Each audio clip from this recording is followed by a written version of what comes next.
Si je peux être provocateur, est-ce qu'on ne devrait pas faire cette étude en Afrique, où il n'y a pas de masque, pas de traitement, pas de réanimation, un peu comme c'est fait d'ailleurs pour certaines études dans le sida, où chez les prostituées, on essaye des choses parce qu'on sait elles sont hautement exposées et elles ne se protègent pas. Qu'est-ce que vous en pensez ?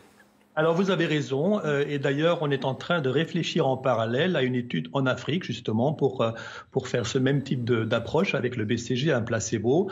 Je pense qu'il y a un appel d'offres qui est sorti, il va sortir, et je pense qu'on va en effet sérieusement réfléchir à ça aussi. Ça n'empêche pas qu'en parallèle on puisse réfléchir à une étude aussi en Europe et en Australie. Donc dans ce passage, on a deux professeurs en médecine, à moins que ce soit un médecin, un professeur, le temps nous le dira, à la limite là n'est pas le plus important. D'accord, mais qui sont en train d'évoquer que parallèlement aux tests qui vont être faits à différents endroits en Occident, parmi le prolétariat, et c'est pour ça que je vous dis que ce n'est pas une question de noir contre blanc ou de blanc contre noir, c'est une question de puissants contre des pauvres. Et bien évidemment, quand on parle de pauvreté à l'échelle du globe, ceux qui sont les populations les plus pauvres, parce que appauvries par les institutions internationales, c'est la population africaine, mais sachez bien sûr que les prolétariats occidentaux, eux aussi, et d'autres peuples de l'humanité vont être en priorité, eux aussi, visés. Dans cet exemple, dans cette illustration, ils nous montrent leur visage de la manière la plus putréfiée possible, en nous expliquant que parce que nous sommes démunis de tout, en gros, il serait positif que de la même façon qu'il y a eu des tests qui ont été effectués sur les prostituées qui n'ont rien demandé, d'accord, par rapport au sida, et bien de la même façon, il serait intéressant d'effectuer des tests pour la population africaine en ce qui concerne le Covid-19. Nous nous souviendrons bien évidemment de leurs propos, mais on ne peut pas passer notre temps à se larmoyer. Il faut qu'on soit aussi dans une démarche d'analyse rétrospective, d'accord, pour comprendre exactement la manière dont ces grands groupes pharmaceutiques opèrent. Il faut savoir que dans toute guerre, il y a toujours deux lobbies qui sont les premiers à se remplir les poches et à se faire de très grandes fortunes. C'est le lobby des armes dans les guerres, d'accord, et la banque. J'ai envie de dire d'abord la banque et après le lobby des armes. La banque est toujours celle qui se fait, excusez-moi le terme un peu vulgaire que je vais employer pour les personnes âgées qui nous suivent, elles aussi nombreuses, à côté des jeunes. D'accord, cette banque-là se fait les couilles en or, nous le savons. Et parallèlement donc, à cette banque-là, il y a bien évidemment donc, le lobby des armes. Il se trouve que dans la guerre bactériologique que nous connaissons aujourd'hui, et je renvoie ceux qui veulent en savoir plus à nos chroniques précédentes sur cette thématique, dans cette guerre bactériologique, le lobby des armes se nomme le lobby pharmaceutique. Lobby pharmaceutique qui travaille à partir des plantes et va faire un certain nombre d'expériences pour qu'à partir des plantes, ils puissent créer des médicaments qu'ils pourront vendre à prix qui dépassent la raison, d'accord, à nos États, pour par la suite que ces médicaments et ces vaccins puissent être distribués. Si ces lobbies des armes qu'est l'industrie pharmaceutique étaient des mieux intentionnés, disons les choses là aussi clairement, elle aurait été dans une démarche plus que jamais d'expérimenter les choses sur le terrain du travail des plantes et sur le terrain de la médicamentation, de la posologie à partir des plantes, parce qu'il n'y a aucune maladie qui apparaît sur cette terre, je dis bien aucune maladie qui apparaît sur cette terre, sans qu'il y ait une réponse adéquate qui soit donnée à travers les plantes. Et ça, c'est important qu'on puisse le préciser de la manière la plus crue et la manière la plus simple possible. Mais ces lobbies pharmaceutiques ne veulent pas ça, parce que ce qui les intéresse, ce sont des usuriers. Ce qui les intéresse, c'est le profit, c'est l'accumulation du gain. C'est, même si la population doit mourir en tant que telle, parce que la plupart de ces lobbies pharmaceutiques ont déjà un certain nombre de réponses à partir des plantes qui peuvent être données pour lutter contre ce virus-là en tant que tel, mais non, ça ne les intéresse pas. Eux, ce qu'ils veulent faire, c'est la spéculation, faire monter les tarots, faire monter les enchères, et donc par conséquent proposer de la manière la plus chère possible des produits à nos États. Et donc, il faut qu'on puisse dresser un petit rappel. Je ne sais pas si certains d'entre vous se rappellent, parce que c'est important là aussi de le préciser, d'accord, du vaccin RTSS, qui est un vaccin qui a été programmé contre la malaria, contre le paludisme, qui produisait un certain nombre d'effets secondaires violents et qui a été administré sur un certain nombre de jeunes, d'enfants, de bébés en Afrique. C'est un crime contre l'humanité, ce genre de choses-là. Ces gens-là prennent nos populations comme des cobayes, ces gens-là prennent nos populations comme des cimetières à ciel ouvert en tant que tel, sur lesquels ils peuvent se permettre de tout faire. Le but, c'est bien évidemment, comme on le rappelle de manière systématique, la réduction de la population par le biais du malthusianisme, mais en même temps la montée des enchères par le biais donc de la vente de ces armes que sont donc leurs médicaments créés par leurs soins. Et donc, le vaccin RTSS, il y a eu aussi, bien évidemment, et ça c'est quelque chose qui a été encore plus un drame, le Prevnar, vaccin censé donc lutter contre les pneumocoques, sauf que le problème c'est que ça peut lutter contre 7 à 13 pneumocoques, mais sur les 73 autres ou les 70 autres restants, il y a environ 80 pneumocoques généralement qui sont présents en termes de souche, d'accord. Et sur les autres restants, donc bien évidemment ces vaccins n'ont aucune utilité, aucun intérêt, et bien au contraire ça renforce les autres souches de pneumocoques en tant que telles, et donc ces vaccins ont des effets secondaires pires que la maladie même initiale. Mais ils vous les administrent et les ont administrés sur bon nombre de populations africaines depuis un certain nombre d'années sans que cela puisse attirer l'attention malheureusement du grand nombre. Mais aujourd'hui la population se réveille. Et donc l'éducation, la connaissance de soi et la connaissance de notre environnement doit être une donnée fondamentale pour qu'on comprenne le monde dans lequel nous vivons.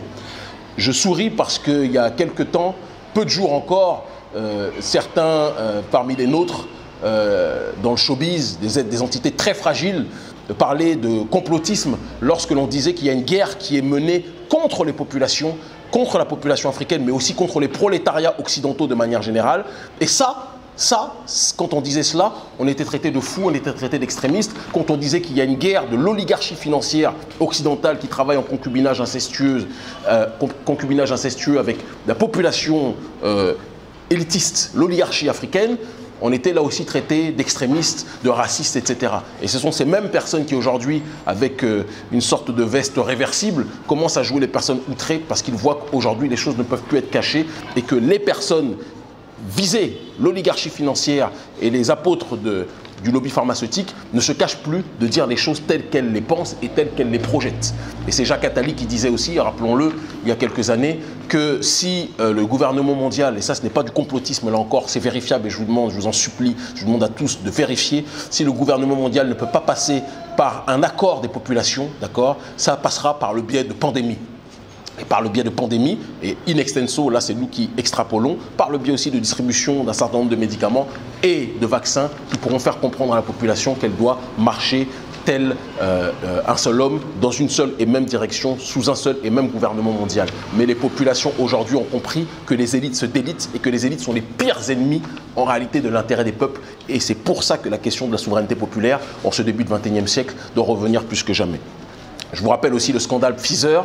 Je pense que vous êtes tous au courant. J'encourage tout le monde à se renseigner parce que le but, ce n'est pas de donner du poisson, mais d'apprendre à chacun à pêcher. Vous avez tous Internet. Renseignez-vous sur le scandale Pfizer et les vaccins à travers justement cette lunette, d'accord, qui ont été effectuées à travers cet angle, qui ont été effectuées. Un scandale économique, un scandale sanitaire qui dépasse l'entendement. Rappelons aussi, si on doit parler de scandale, l'administration justement du sida par le biais d'un certain nombre de vaccins au sein de nos populations africaines dans le but de détruire nos populations. You mentioned actively spreading AIDS?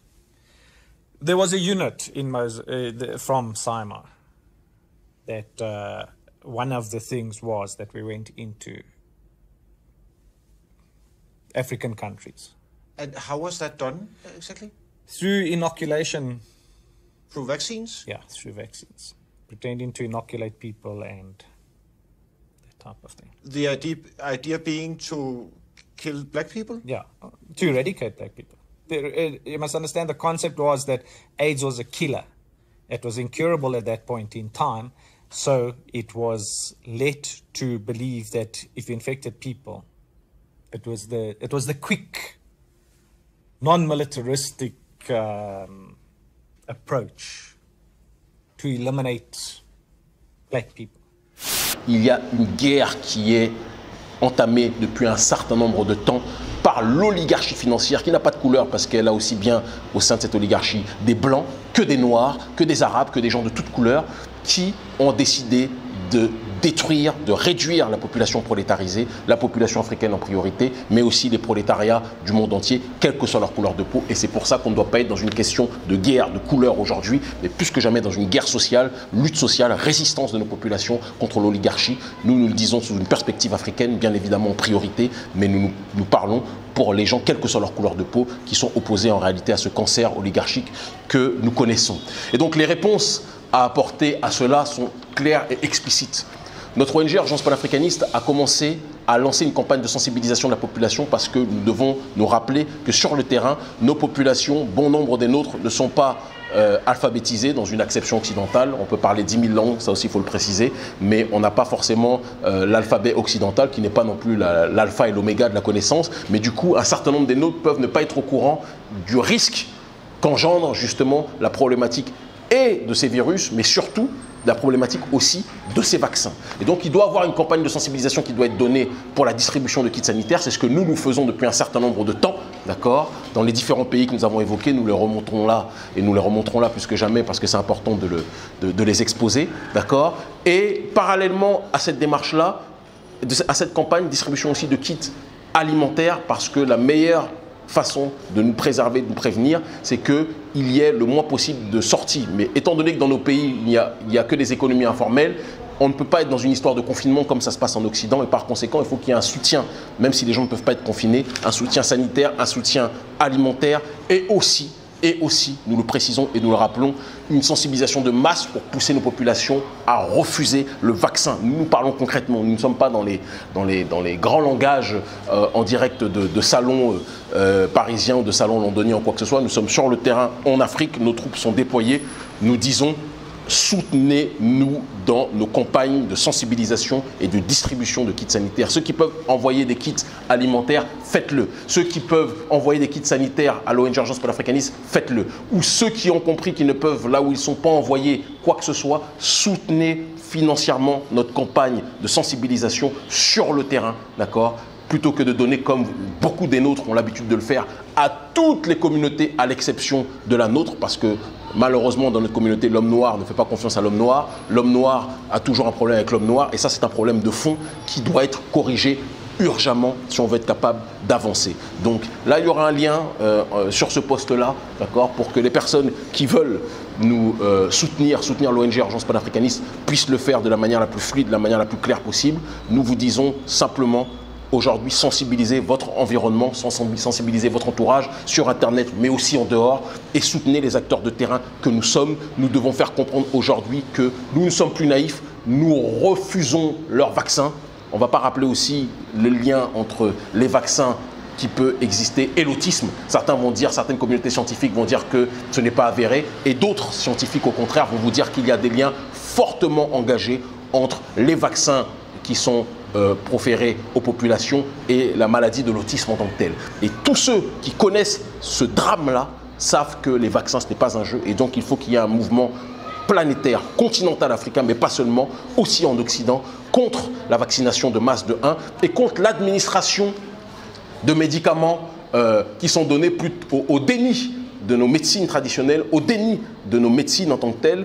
Je lance un appel aussi, parce que tout le monde parle du professeur Raoult qui fait un travail honorable en France, et tant mieux pour lui. Il y a aussi de l'autre côté, en Afrique, un professeur, le professeur Valentin Agon, qui a travaillé sur un médicament qui se nomme l'apivirine, qui a été testé sur un certain nombre de patients au Burkina Faso et qui donne pour l'instant de très bons résultats. D'accord ? Nous devons soutenir nos médecins qui travaillent de manière rigoureuse, de manière scientifique et de manière juste, désintéressée, non pas en servant le serment d'Hippocrate, mais en servant le serment d'Hippocrate, d'accord ? Donc, qui sont dédiés au peuple et non pas à l'industrie pharmaceutique en tant que telle. Soutenons ces derniers et soutenons les urgentistes de la cause, l'ONG Urgence panafricaniste, notre ONG qui se bat sur le terrain contre ce drame humain, d'accord, qui est à la fois cette maladie du Covid-19 et à la fois ce drame humain que sont ces vaccins que l'oligarchie, que l'OMS, que l'Organisation mondiale de la santé prévoit de disposer au sein de nos populations. Et je précise une chose, parce que l'ONU et l'OMS ont, soi-disant dans un élan de cœur, tout comme Macron et les autres présidents du G20, ont déclaré qu'il faut aider l'Afrique. Et donc, ils veulent acheminer des médicaments. Ils ne sont pas capables de soigner les leurs en Occident, mais c'est l'Afrique qu'ils veulent soigner. Nous, on prône l'autodétermination. Mais vous voulez nous aider? Plutôt que de nous parler d'aider soi-disant en envoyant des médicaments qui, connaissant votre nature, si ça ressemble à ce que vous avez fait en Amérique du Nord avec les Indiens lorsque vous avez distribué comment dirais-je, des couvertures avec la variole, on a envie de vous dire que vos soins, on n'en a pas trop envie. Par contre, ce que vous pouvez faire, c'est annuler la dette. Parce que c'est la dette qui pousse nos États dans cette extrême paupérisation. C'est la dette qui pousse nos États justement à être dans un état de sous-médicamentation. C'est la dette qui pousse nos États à être dans un état de clochardisation sanitaire. Annulez la dette si vous voulez aider l'Afrique. Mais arrêtez de nous dire que vous voulez nous aider en nous donnant des miettes alors que vous n'êtes même pas capable de sauver vos propres populations. Donc soutenez l'ONG Urgence panafricaniste, soutenons ceux qui sont sur le terrain, soutenez-nous au quotidien, dans le combat que nous menons. Arrêtons les longues paroles et soyons dans l'action, plus que jamais. C'est l'unité parmi les nôtres qui permettra de mieux nous unir avec le reste de l'humanité de 1. Et c'est l'unité des prolétariats, quelle que soit leur couleur de peau, qui permettra de mieux résister aux diktats de l'oligarchie capitaliste, de l'oligarchie néolibérale de manière générale. L'Afrique libre ou la mort, nous vaincrons. L'unité des prolétariats, qu'ils soient d'Afrique, qu'ils soient d'Occident, qu'ils soient du Moyen-Orient, qu'ils soient d'Amérique du Sud ou autre, nous permettra de résister là aussi. Tenons bon. Séparés, nous sommes faibles. Unis, nous sommes un point et nous sommes imbrisables. Ils finiront par comprendre. Merci.